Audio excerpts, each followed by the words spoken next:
Assalamualaikum warahmatullahi wabarakatuh. Waalaikumsalam. Warahmatullahi wabarakatuh. Alhamdulillahirabbil alamin wassalatu wassalamu ala asrofil anbiya'i wal mursalin wa alihi washabihi ajmain amma ba'du. Yang pertama-tama marilah kita panjatkan rasa syukur kehadirat Allah Subhanahu wa taala yang mana telah memberikan kesehatan, keberkahan, keselamatan pada kita sehingga hari ini kita bisa mengikuti webinar tentang budaya positif dengan tiada halangan suatu apapun. Tak lupa pula kita panjatkan sholawat serta salam kepada junjungan kita Nabi Agung Nabi Besar Muhammad Sallallahu Alaihi Wasallam, yang mana kita nantikan syafaatnya di Yaumul Qiyamah. Baiklah Bapak Ibu, untuk membuka acara pada siang hari ini, marilah bersama-sama dengan kita membaca Al-Fatihah untuk memperlancar acara kita pada siang hari ini.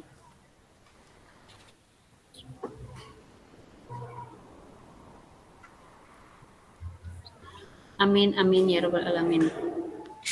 Baiklah, untuk mempersingkat waktu, saya selaku moderator Lilia Rifkiani Hasanah dari TK Dharma Wanita Tajuk CGP Angkatan 11. Marilah bersama-sama kita mengikuti seminar pengimbasan budaya positif yang akan disampaikan oleh narasumber satu, yaitu Bu Firly Nurfadilah dari TK Dharma Wanita Gandu Kepuh. Kepada beliau, waktu dan tempat kami persilahkan. Assalamualaikum warahmatullahi wabarakatuh. Waalaikumsalam warahmatullahi wabarakatuh. Pangapunten ibu-ibu, ini kamera saya off karena tanda seru. Terima kasih kepada teman-teman semuanya yang telah mau hadir dan meluangkan waktunya pada siang ini untuk mengikuti webinar pengimbasan budaya positif dari saya dan Bu Farida nanti. Langsung saja izin share screen nggih, ibu-ibu.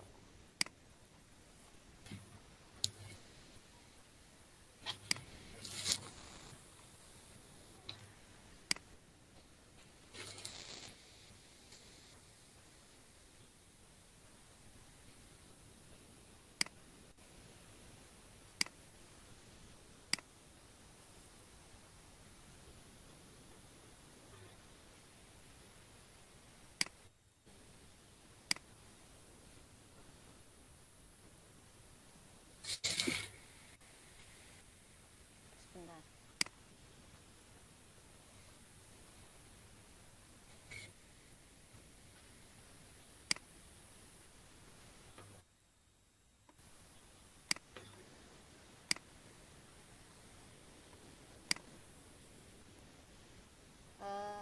Materi pada kali ini, ini pengimbasan dari materi dari modul 1T4 CGP Angkatan 11 budaya positif.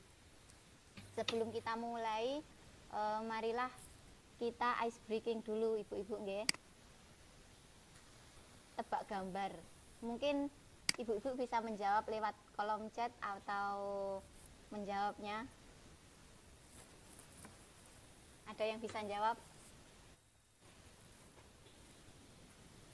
Yang pertama,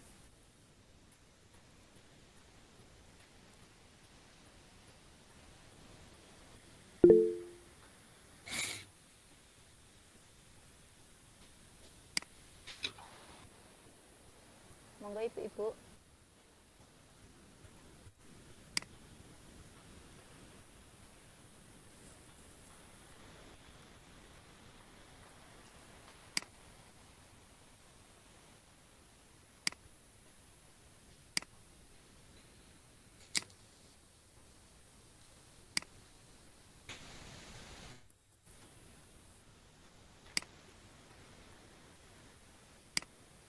Oke, langsung saja nggih. Saya Firly Nurfadilah dari TK Mustika NU 097 Gandu Kepuh, CGP Angkatan 11. Yang pertama, bahasan utama dari modul 1.2 yang pertama yaitu disiplin positif. Yang kedua, pendekatan paradigma belajar. Yang ketiga, kebutuhan dasar manusia. Yang keempat, kontrol restitusi. Yang kelima, keyakinan kelas. Dan yang keenam, segitiga restitusi. Selanjutnya mungkin di sekolah Bapak Ibu sudah menerapkan disiplin positif untuk anak-anak anak usia dini. Yang pertama yaitu disiplin positif. Budaya positif merupakan nilai-nilai atau kebiasaan baik yang diterapkan di sekolah yang diharapkan dapat membantu terciptanya profil pelajar Pancasila dan bisa mengontrol diri untuk memilih dan bertindak sesuai kebijakan universal dan dapat menggali potensi diri menuju sebuah tujuan yang bermakna. Yang dimaksud dengan nilai-nilai kebijakan universal dapat berupa keadilan, keselamatan, tanggung jawab, rasa syukur, berprinsip, integritas, kasih sayang, rajin berkomitmen, percaya diri, kesabaran dan keamanan, dan lain-lain. Mungkin teman-teman ibu-ibu di sekolahnya sudah menerapkan disiplin positif. Terus disiplin positif itu seperti berdoa dengan baik, terus bersalam, mengucap salam. Masih banyak lagi kalau di anak usia dini. Contoh budaya positif melaksanakan tata tertib sekolah atau contohnya datang tepat waktu. Yang kedua, cinta kebersihan dan lingkungan, contohnya membuang sampah ke tempatnya.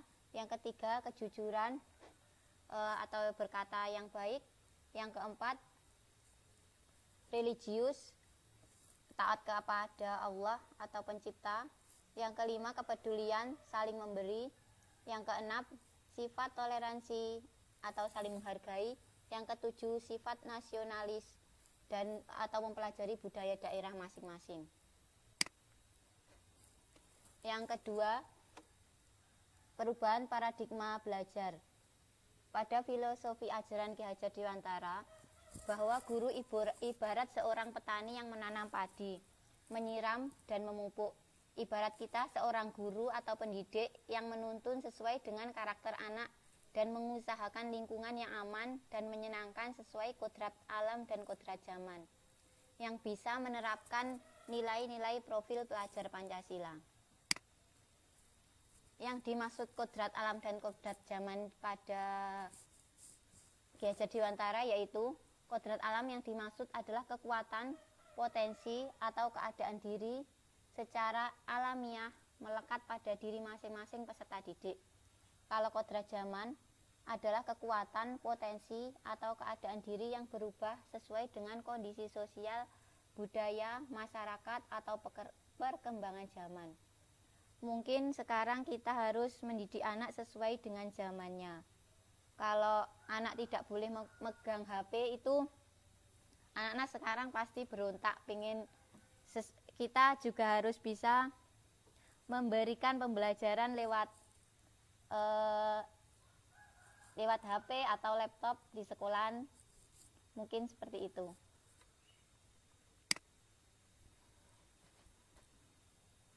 Terus untuk profil pelajar Pancasila, yang pertama adalah beriman, bertakwa kepada Tuhan Yang Maha Esa dan berakhlak mulia.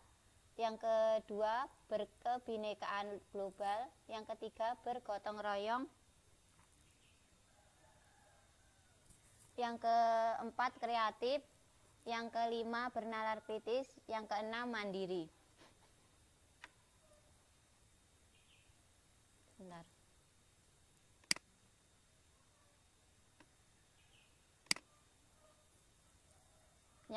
Yang ketiga yaitu kebutuhan dasar manusia. Yang pertama, bertahan hidup. Yang kedua, cinta dan kasih sayang.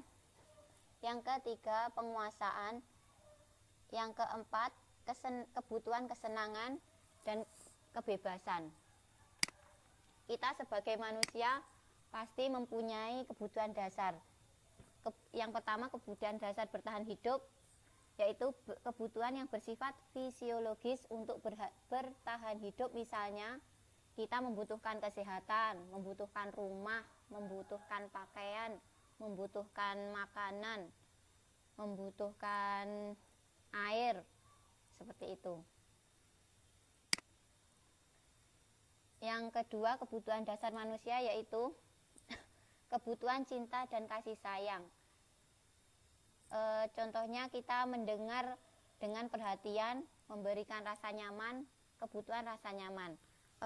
Atau kita kebutuhan ingin secara langsung ingin dikasihi atau dicintai oleh orang-orang terdekat kita, atau teman kita, atau suami kita, anak kita. Pasti kita membutuhkan kebutuhan cinta dan kasih sayang itu.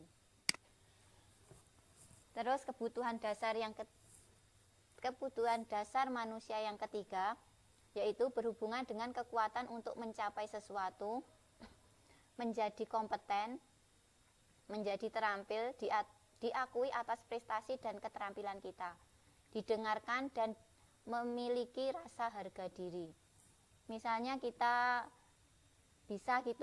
pasti punya sesuatu di dalam hati ingin diakui oleh orang lain.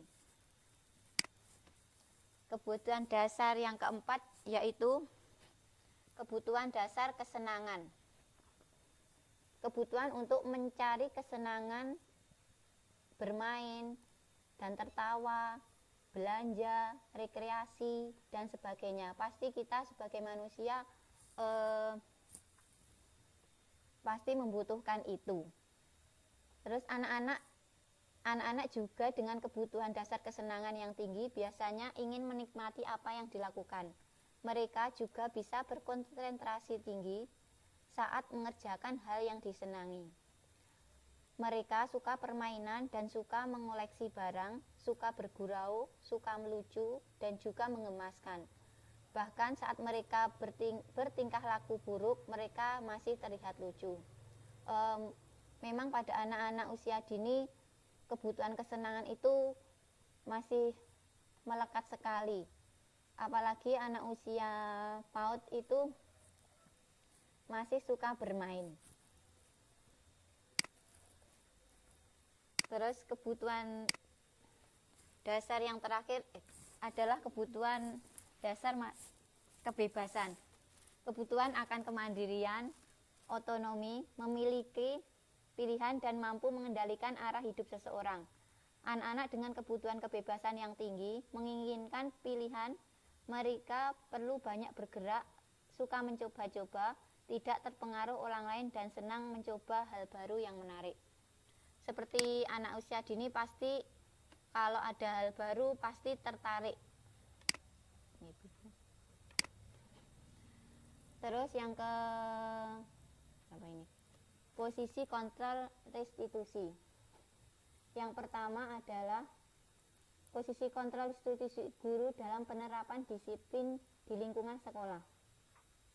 Kita sebagai guru pasti pernah mempunyai kontrol restitusi yang kita punya.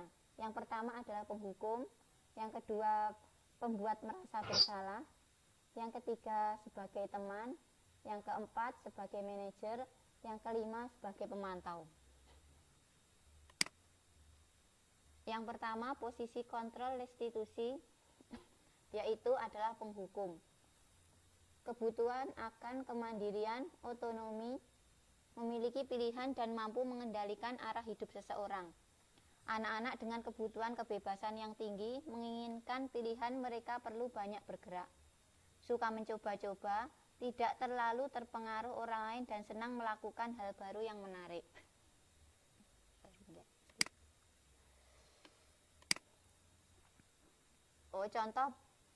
Contoh posisi kontrol restitusi tadi, tadi salah slide. Yang pertama, guru-guru biasanya yang menerapkan posisi penghukum ya akan berkata, patuhi aturan saya atau awas, kamu selalu saja salah, selalu pasti selalu yang terakhir selesai. Mungkin kalau kita sebagai guru pada guru PAUD kalau posisi kontrol institusi penghukum mungkin kurang tepat pada anak usia dini, karena hukuman itu bisa menjadikan anak trauma atau diingat sampai dewasa nanti.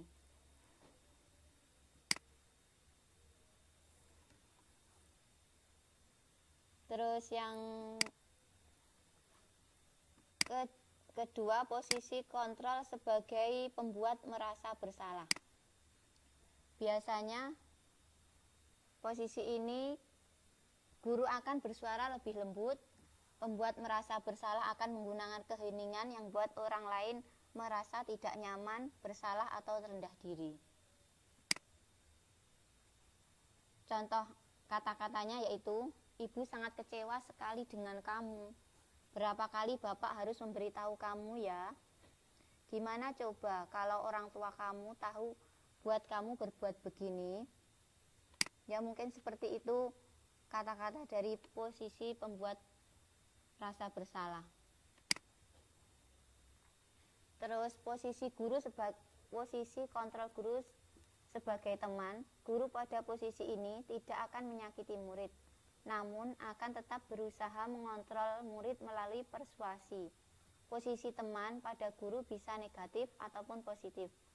Posisi di sini berupa hubungan baik yang terjalin antara guru dengan murid.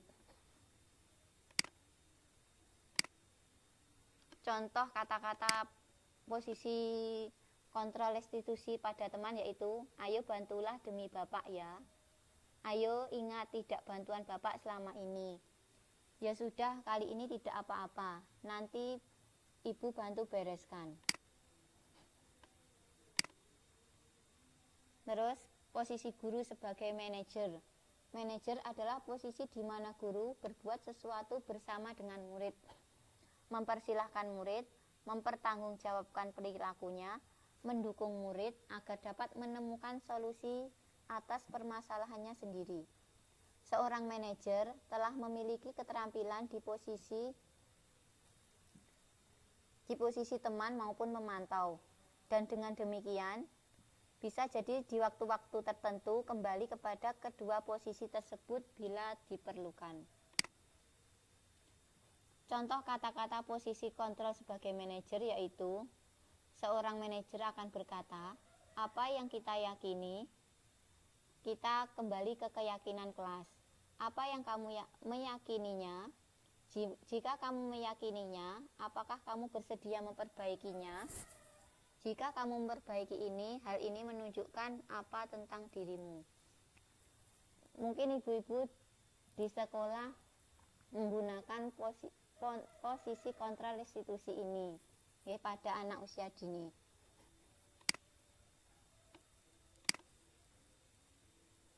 Yang keenam yaitu keyakinan kelas. Keyakinan kelas adalah seperangkat nilai dan prinsip yang disepakati bersama oleh guru dan siswa untuk memandu perilaku dan interaksi di dalam kelas. Mungkin di sekolah Bapak Ibu sudah dibuat keyakinan kelas nggih? Halo? Ibu-ibu? Sudah, Bu. Nggih. Mungkin kita bisa membuat dengan anak-anak bagaimana pembentukan keyakinan kelas tersebut. Yang pertama, sedikit saja keyakinan kata-katanya dibuat lebih ringkas, dapat diterapkan di kelas, lebih abstrak dari peraturan, bersedia meninjau kembali keyakinan kelas dari waktu ke waktu. Semua warga sekolah sebaiknya ikut berpartisipasi dalam pembuatan keyakinan. Berupa pertanyaan universal, dibuat dalam bentuk kalimat positif. Contoh keyakinan kelas di sekolahan saya, di ibu-ibu, kami kemarin tidak ada kata-katanya, tapi ada gambarnya. Biasanya kalau anak-anak PAUD diberikan gambar itu lebih mudah dipahami oleh anak-anak. Kami menggunakan media jari untuk biar anak-anak memilih keyakinan kelas apa yang dipilih anak-anak itu. Yang pertama contohnya adalah taat beribadah. Yang kedua, membuang sampah pada tempatnya. Kalau mau buat kata-kata, buat dengan kalimat positif nggih. Jangan buang sampah sembarangan, itu bisa diganti buang sampah pada tempatnya. Kalau gambar yang ketiga, dilarang bertengkar, bisa diganti dengan kata-kata saling menghormati.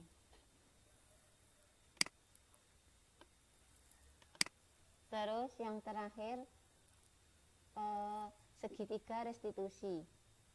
Restitusi adalah sebuah pendekatan untuk menciptakan disiplin positif. Restitusi adalah proses menciptakan kondisi murid untuk memperbaiki kesalahan-kesalahan mereka sehingga mereka bisa kembali ke kelompok mereka dengan karakter yang lebih kuat. Restitusi adalah proses kolaboratif yang mengajarkan murid mencari solusi untuk masalah dan membantu murid dapat menjadi pribadi mandiri yang bertanggung jawab. Pada segitiga restitusi itu kita ada 3 tindakan, yaitu validasi tindakan yang salah, yang kedua menstabilkan identitas, yang ketiga menanyakan keyakinan. Yang kata-kata contoh menstabilkan identitas. Intinya dari segitiga restitusi ini adalah kita menyelesaikan masalah dengan segitiga restitusi. Contohnya kata-kata dalam menstabilkan identitas, yang pertama adalah berbuat salah itu tidak apa-apa. Yang kedua, tidak ada manusia yang sempurna. Bu guru juga pernah melakukan kesalahan seperti itu. Kita bisa menyelesaikan masalah ini. Bapak dan Ibu tidak tertarik mencari siapa yang salah, tapi Bapak Ibu ingin mencari solusi dari permasalahan ini. Kamu berhak merasa begitu. Ya, seperti itu. Yang kedua yaitu validasi tindakan yang salah. Kalimat-kalimat ini mungkin terdengar asing buat guru. Namun bila dikatakan dengan nada tanpa menghakimi, akan memvalidasi kebutuhan mereka. Yang pertama, padahal kamu bisa melakukan yang lebih buruk dari itu ya. Kamu bisa punya alasan mengapa melakukan hal itu.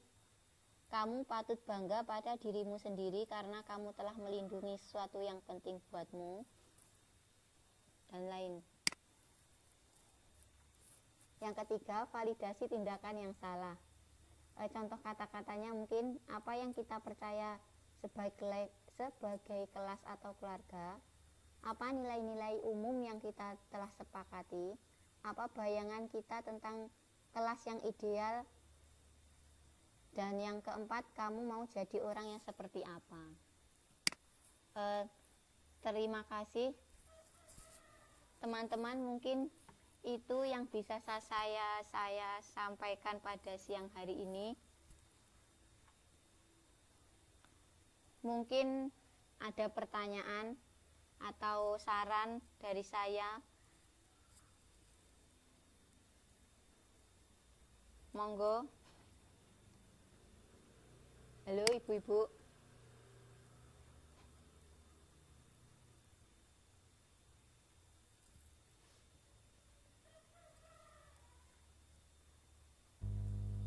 Nggih, Bu Umi.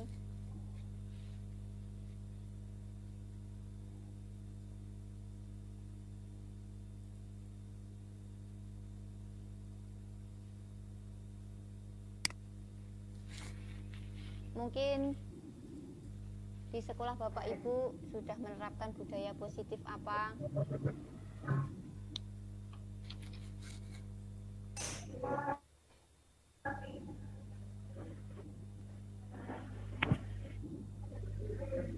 Halo.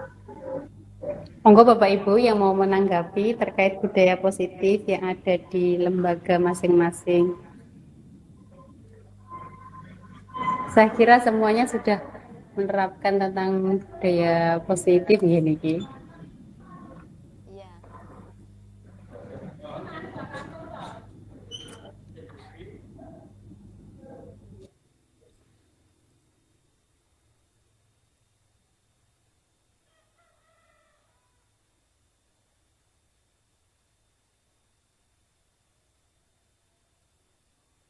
Halo. Halo, iya Bunda. Iya Bu Aning.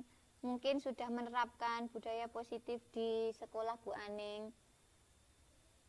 Apa saja? Insya Allah. Nggih, apa saja Bu Aning?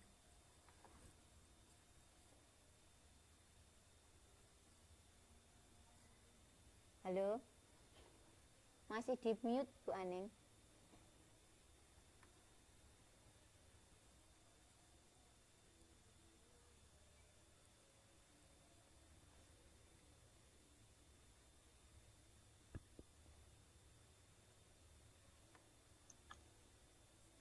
Izin bertanya, Bu. Iya. Kalau budaya positif itu lebih kepada perilaku atau bisa dalam kegiatan belajar mengajar itu seperti apa nih? Iya.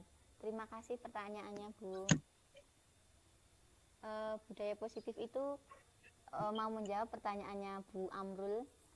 Mungkin bisa kepada perilaku dan penerapan di sekolah kita. Misalnya kalau perilaku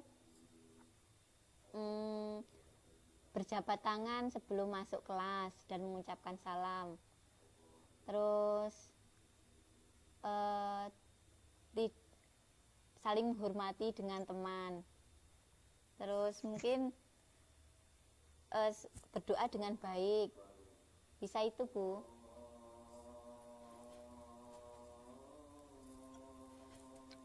Oh iya, berarti lebih kepada perilaku, nggih, bukan kegiatan belajarnya, nggih. Nggih. Mungkin kalau kegiatan belajarnya budaya positifnya merapikan mainan, merapikan memakai sepatu sendiri, sudah mau mandiri gitu, sudah mau ditinggal, tidak nangisan intinya.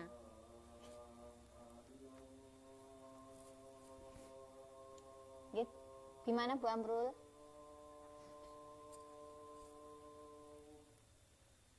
Oh iya Bu, bisa dipahami. Terima kasih. Monggo yang lain. Maaf ya Bu. Nggih. Gabung. Tak kirain kalau kebudayaan apa tadi? Kebudayaan positif. Nggih. Apa? Budaya positif Bu Aning. Oh, tak kirain itu tadi kalau penjelasan budaya positif itu seperti apa gitu tuh tak kirain gitu. Iya, seperti Ternyata itu. yang di sekolah. Gimana maksud Bu Aning? Tadi tak kirain kalau pertanyaannya itu budaya positif itu apa gitu kan saya baru masuk terus belum begitu jelas tak kirain kalau penjelasan tentang budaya positif di sekolah itu apa tak kira depan. Sebentar. Oh betul. Nggih. Baru Mas. Oh nggih.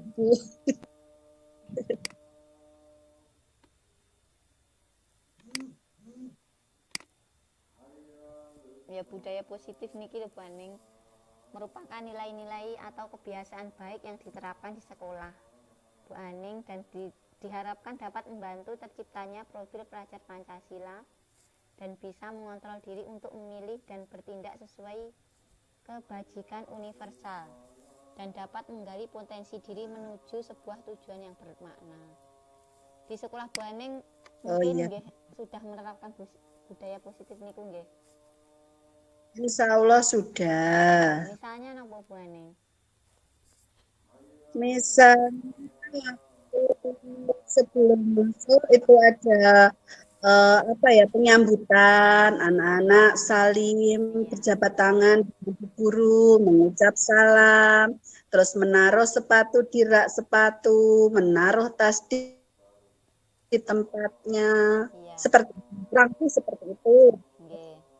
Terus sudah pembelajaran itu ada doa sebelum makan. Belajar. Sebelum makan. Intinya kan kalau di tempat saya itu makan kan kita nggak boleh beli dari luar, udah bekal dari rumah Nggih. sih atau apa gitu. Jadi anak-anak itu dibiasakan membaca doa dulu sebelum istirahat, setelah itu cuci tangan, habis itu makan, terus boleh bermain. Iya. Setelah itu masuk anak-anak itu dibiasakan doa sudah makan, seperti itu. Intinya kurang lebih seperti buang sampah pada tempatnya dan lain sebagainya. Iya. Nggih. Terima kasih Bu Aning. Sama-sama. Mungkin ada ibu guru yang lain mau bertanya.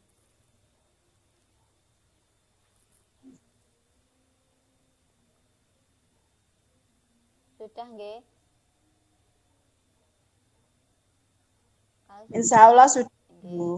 Nggih, terima kasih. Sebelum kita akhiri webinar pada siang hari ini, marilah kita mengucap hamdalah bersama-sama. Alhamdulillah. Alhamdulillah. Sekian dari saya. Apabila ada salah kata yang kurang berkenan kepada ibu-ibu semua, mohon maaf sebesar-besarnya. Akhirnya, wassalamualaikum warahmatullahi wabarakatuh. Waalaikumsalam warahmatullahi wabarakatuh. Oke, selanjutnya yang mau presentasi Bu Farida, nggih. Ya, saya ada lanjutannya ya ini. Nggih.